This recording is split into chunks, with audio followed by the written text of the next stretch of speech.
Hi everybody, I'm in the SSL today and I'm just doing some stem mixing, so I thought I'd do a quick video on what I'm doing. So this is my mix in software. So what I've done is I've mixed it at home and I've got it sounding pretty good at home. And what I do then is I apply all the processing using this function here, which is here. Bounce and replace all tracks.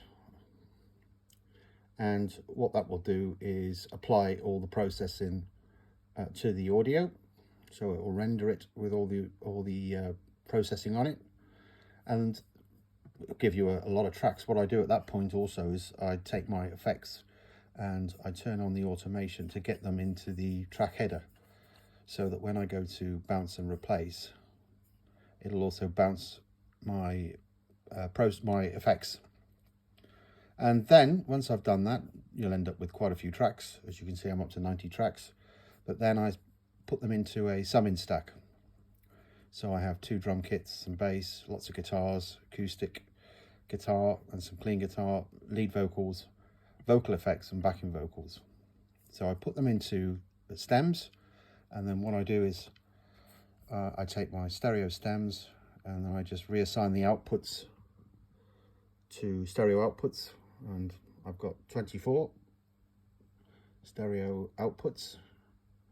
And you can see that if you look at my processing, all I'm using really is some gain. I've got some gating going on, a little bit of compression going on, but not much. You can see I've not got much. I've done some sample replacement at this stage as well, because I wasn't happy with what I was getting in the studio, so I've sample replaced some of the drums again, just to give me the tone that I'm after. So once I've done all that, I'll bring them back into the desk. And the way that you bring them back into the desk when you're stem mixing, so not when you're mixing normally, but when you're stem mixing, is over here there's a button called input flip.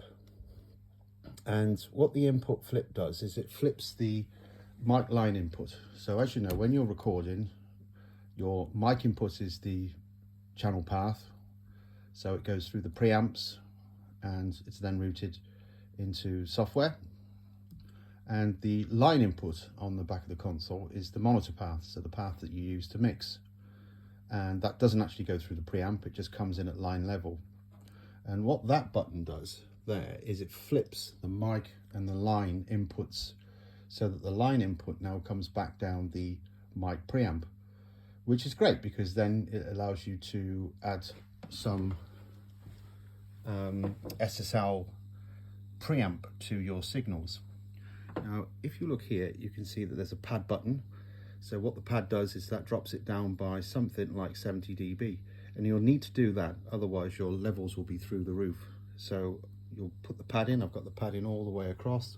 And also in software, I've even brought it down some more. You can see I'm using a gain plugin, and I'm using that to cut the signal some more on the way in. So that it allows me plenty of headroom, what we call headroom, so that I can apply some SSL preamp. And I've also got this drive button in. You can see here across all the channels, you've got this drive button, and it says second and third, and that means second and third harmonic. So you can add some harmonic color. I think the idea is that it sort of emulates tape saturation.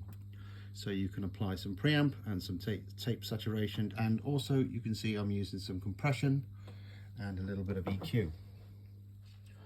Down here then I've panned them.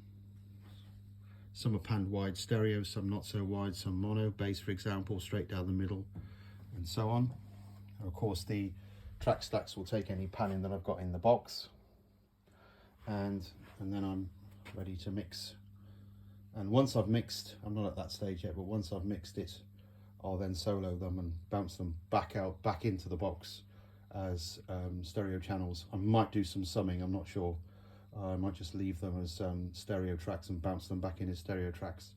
But that's how you do stem mixing in the SSL.